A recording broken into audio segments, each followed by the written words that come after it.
Hi everybody, welcome to another episode of the Future Tech podcast series with me, Charlie Sell, the Group MD of Arrows Group, where I'm interviewing thought leaders, CTOs, senior people from the tech world, asking them a bit about their story, their thoughts on technology, specifically around what's prevalent in today's world. And this is all aimed at our STEM graduates. We've got 16 universities all partnered with us right now, and really happy to say over 3,000 listeners, subscribers. So the podcast is growing and getting some momentum. And I guess this keeps on improving.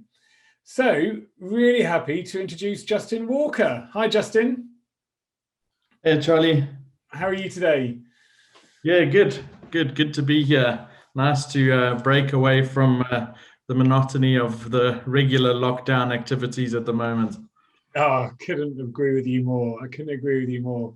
And Justin, for everyone listening, is the Global Operations or Cyber Security Director for a global media company, a very, very passionate thought leader within cyber, and someone who's had quite a breadth of experience. And from when I was speaking with him prior to this podcast, a passionate person around people into cyber as well, how important it is getting the right people and upskilling skills. So again, for the vast majority of our listeners, I think there will be some really interesting insights when you're thinking about what careers there are of a STEM degree, how prevalent and important cyber is as a career choice. So Justin, let's first start with you and understand a bit about, or hear a bit about your story, how you got into tech and specifically cyber.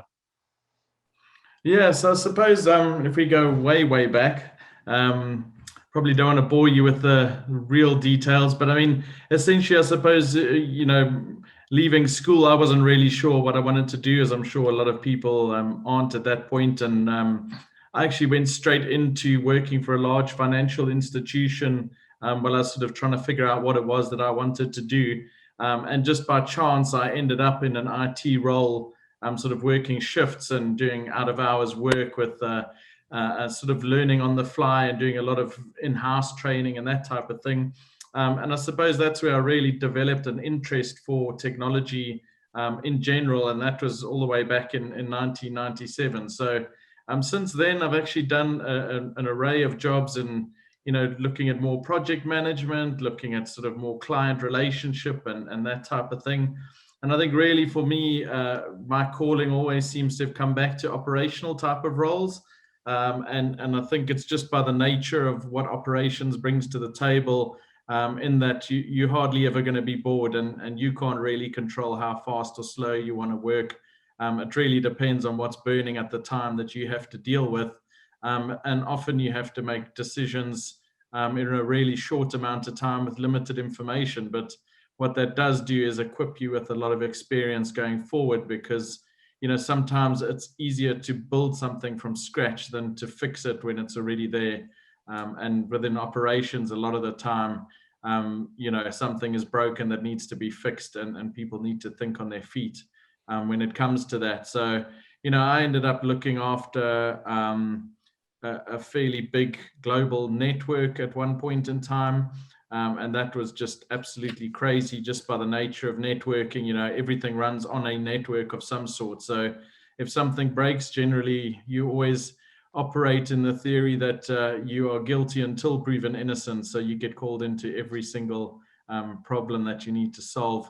And then from there, it was really about understanding that there was far too many outages in the network space, and how did we go about fixing that or making it more stable. And that's when I got more into the monitoring side of things to say, well, let's prevent some of these outages. And then that worked really well. We made some good grounds and improved stability. And from there, kind of looked at, well, what does this mean for security? That was kind of the thing at the time where we were starting to see more cybersecurity type of things happening. And they said, well, maybe we should be monitoring for this as well. And that's when I kind of got involved with the security operational center side of things. I think now quite commonly known as a cyber fusion center. SOC seems to almost becoming a bit outdated.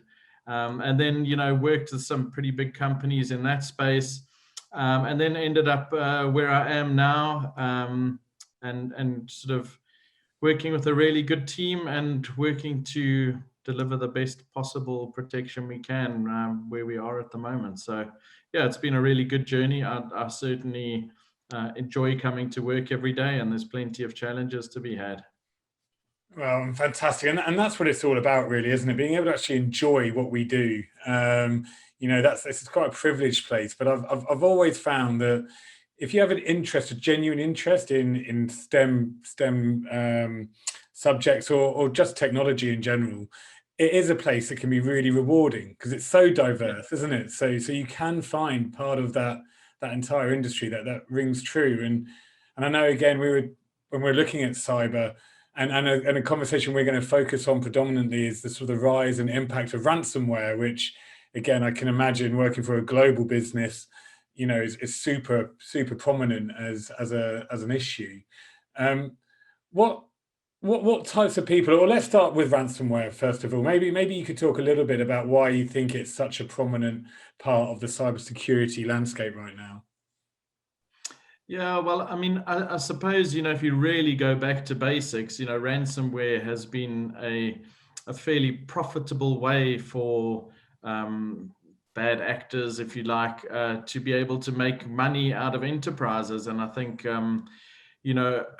if you look at how things have progressed in the past up until now, it used to be a long, hard slog in terms of trying to get into an estate and then try and breach data and exfiltrate. And now it's like, well, how do we get into an estate, deliver some ransomware effectively, and basically hold the company ransom until we can get some money? And for a large part, the legal community, the law enforcement community are fighting a real battle to try and get ahead of that curve because it's such a global business. So, as opposed to really old school, someone breaking into a bank, they have to be there, they have to be physical, they have to be at the location. Now it can happen from anywhere at any time without any boundaries. So, there's a lot of catch up to be done in that sort of space. But really, I think it is becoming less about trying to target individuals and get small amounts of money. We've seen the actors that are in the space that are they're almost joining forces to be able to become stronger in what they do and share experiences and share platforms and ideas around what it means to deliver ransomware successfully. And they seem to do it without really worrying too much about which industry it is. They are just there for the financial gain. We've seen that within the health industry at the moment, where you would think that that might get left alone because of the stress they're under. Many hospitals have been hit recently, a lot of schools, a lot of councils that are trying to support people in a time of need. They're hitting these places, and we've seen trends where they will get into an estate, spend some time there. They would go as far as disabling backups that are available, exfiltrating as much data as possible, and then activating the ransomware so that the estate essentially is held ransom, and then say, well, you've got two options: either you pay us the ransom or we exfiltrate your data out to the dark web, and there's severe repercussions around that. So you're really left between a rock and a hard place. And I think companies obviously are keeping it close to the chest whether or not they're paying ransom for obvious reasons. But it's putting big enterprises in a really difficult and slightly scary situation in terms of wanting to protect their company's well-being. And, especially in the media industry, where going offline means that it becomes very obvious because, you could lose broadcast capabilities, as an example. Yeah, gosh. And that's a really interesting point around how it really is a global challenge and not localized. It can happen anytime, anywhere. And so it's prominent across the world rather than whether it happens to be, just where you live or where you work. So yeah, that's, and it's a shame to hear that actually that people are not just targeting, global enterprises, but hospitals, schools, and councils as well. So yeah, I can see why it is such high on the agenda. So so in your views, thinking around and thinking around the STEM listeners and how people can get into cyber, but specifically what companies and people can do. What's your thoughts around the roles that people need to invest in to help against ransomware and bigger security issues?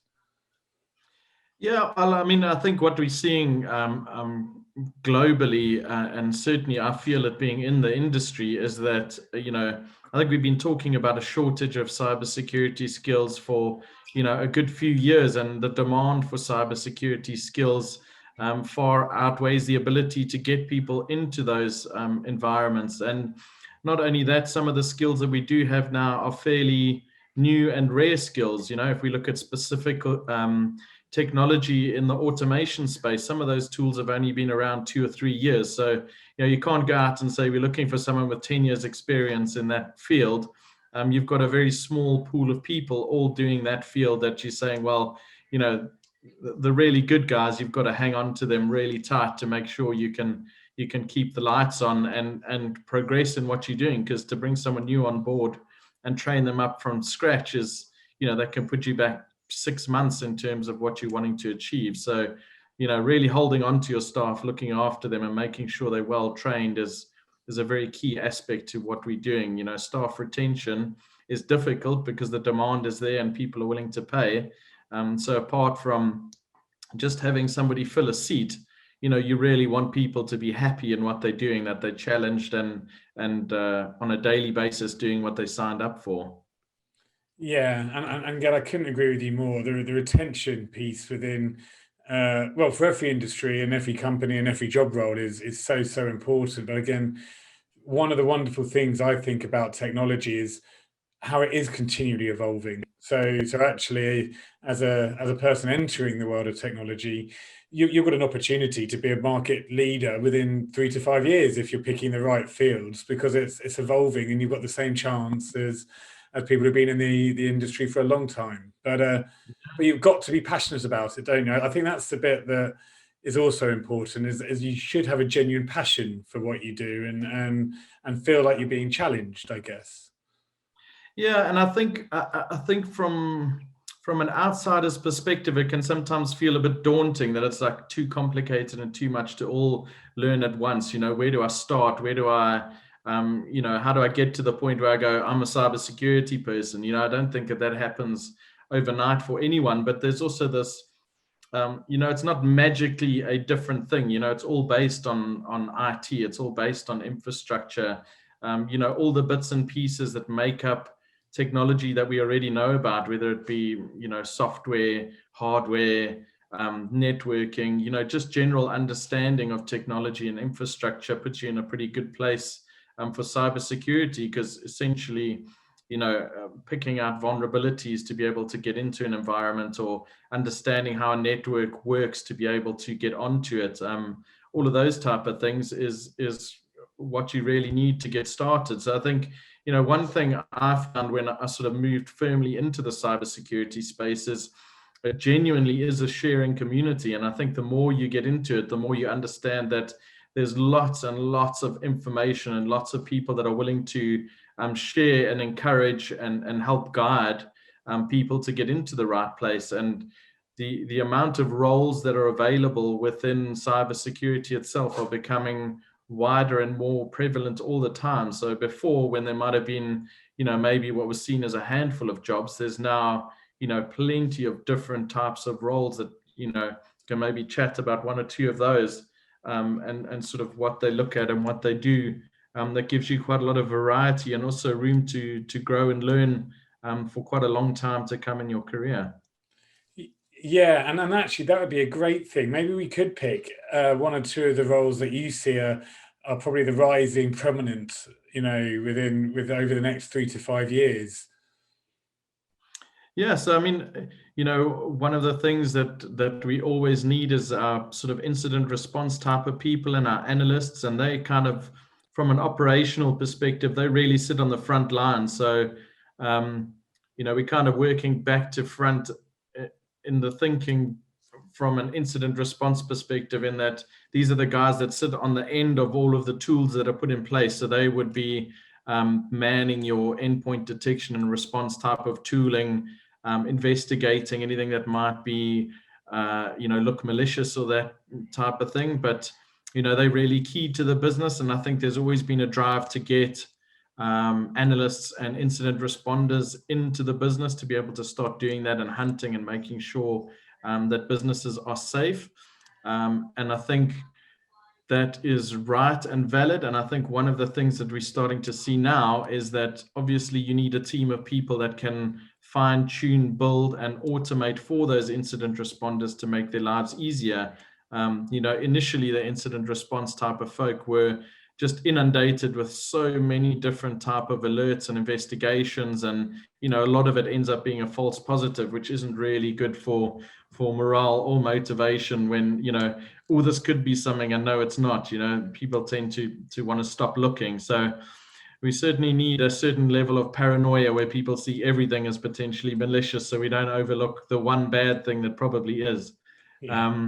But we've got a real focus on building our engineering back end and making sure we got people that can there was kind of an explosion of technology at one point when people realized that cybersecurity was the next big thing, and everybody wanted to create tech and make money out of it, and obviously for the right reasons. But what we're seeing now is a real consolidation in technology where companies are wanting to choose a few core technologies and make them work really well rather than have tons of technologies working kind of well. So in the engineering space, we really need problem solver type of people that can get technologies that are maybe not even from the same technology houses, but get them to work together in innovative ways to give the best possible return on investment and benefit to the company that's paying a lot of money for these type of technologies. But that's really just the engineering side, a light touch. But within the wider space of roles that are available, we've got guys that sit and do threat intelligence, which is quite exciting in terms of going and hunting down, possible threats against the business and understanding whether they're valid or not. Often going away and investigating specific noise that we hear in the press and whether or not it could impact us. And we've got vulnerability management teams that go away and do their best to get people to patch vulnerabilities. We've got what else? We've got a myriad of roles. We're creating new roles at the moment that we've never had before, around doing specific data analytics and data science to specific to cybersecurity. We've got roles for people just to create metrics and reporting around, what do we do better with the data that we've got available? We've got lots of it, but how do we craft it in such a way that it makes a lot of sense to the business, that we can do something with that data to help protect the business? And a lot of these roles haven't been around for lots and lots of years, like we mentioned. So it's a matter of getting people in that are passionate, that are creative, innovative, love technology, and just want to get stuck in and do the right thing. Yeah, and like you said, it is exactly that. It's the passion, getting stuck in, who want to be innovative and who want to add value. I think that, and that goes beyond just STEM graduates, doesn't it? I think that's anyone who's looking at wanting a career or to continue a career should have that mindset. I guess that's one of the key things. And so, definitely. Thinking about career advice, because obviously, you've been involved in hiring a lot of people over the years, and you look for common things. What one or two bits of advice would you give to our listeners when they're preparing themselves for entering a career in specifically cyber and technology, I guess? I think one thing I look for is really people that you can see passion when people go above and beyond what's expected of them. And I think, you can obviously, it's not a perfect equation, but I think, if someone's studying something in cybersecurity or, they're doing even something in IT or technology from that perspective. But when you interview them and you say, so what do you do? Do you have a lab at home? Do you do any of the capture the flag type of challenges? Have you done any of the sort of smaller ad hoc qualifications that you can do that are really, freely available on many different platforms? They say, they've gone and completed some of this training on their own accord, or they run their own lab, or they're studying to do something like an OSCP on the side, which is something that's quite technical that you'd almost want to buddy up with friends to try and overcome that, because the challenge is quite great. So it's really, I think it's just a way of saying, yes, you're studying and doing the right things to get into a career, but what is that extra little piece that shows your passion about it, that you're doing, that says, okay, yeah, this person really loves what they're doing. We need to get them in here and help them grow, and see how we can help them mold a career in cybersecurity. Yeah, and again, that I couldn't agree with you more. And this is more than just for STEM graduates. The going above and beyond, being able to show that you've got a passion for something, being able to learn, evidence self-learning, I guess, is a pretty important thing, isn't it? Because that's how you evolve in this industry. And again, I think what we mentioned at the beginning, technology as an industry, because it's ever evolving. If you're not continually learning, and if you're not continually interested in on what is the newest things and the newest tools, then you're going to get left behind very, very quickly, I guess. And I think that's Yeah. across the board. Yeah, and that's the thing, is that regardless of where someone is in their career, I think the one thing that we expect in our space is that we do need diverse teams, with lots of different backgrounds of experience, different cultural backgrounds, different age backgrounds, because like we said, it's a global challenge. There's stereotypically different countries that are known for different attack vectors, and likewise, people with different backgrounds bring different thinking to the table. And when it comes to defending the enterprise against malicious or bad type of events, we need lots of different thinking to help try solve those problems, often in creative ways. Yeah. Well, what a great note to wrap up on. That diversity is as important as passion, and again, I sometimes relate it to a rugby team when I think about cyber or technology, that you actually need many different shapes, sizes, skill sets, and it's how you work as a team together, and everybody has a role to play. And when I'm looking at team formations within technology for a lot of our clients, it really is the same sort of mantra, isn't it? And that's to the diverse piece that you need. Yeah. Yeah, and I think, in terms of operations, the bit that we sit in on the front line of defending the business and wanting to do the right thing, to your sports analogy, it's kind of like the position that no one ever wants to pick. So when you choose a career in operations, you're always going to get a game. Yeah. It's a great place to get experience. Oh, fantastic. Well, Justin, thank you so much. It's been really interesting, and yeah, I mean, the ransomware focus as well. That really is an area that I think is going to spark a lot of interest, and is only more and more prominent. So once again, thank you for your time. Brilliant. Yeah, thank you. I really appreciated the time to just have a chat and a catch up, and yeah, it was great. Thank you very much. Great. And for all our listeners, that's another episode of the Future Tech podcast series. The podcasts are on our webpage, arrowspodcasts.com, and they're also being embedded into the career portals of our partner universities. So until next time, thank you very much, and have a good day.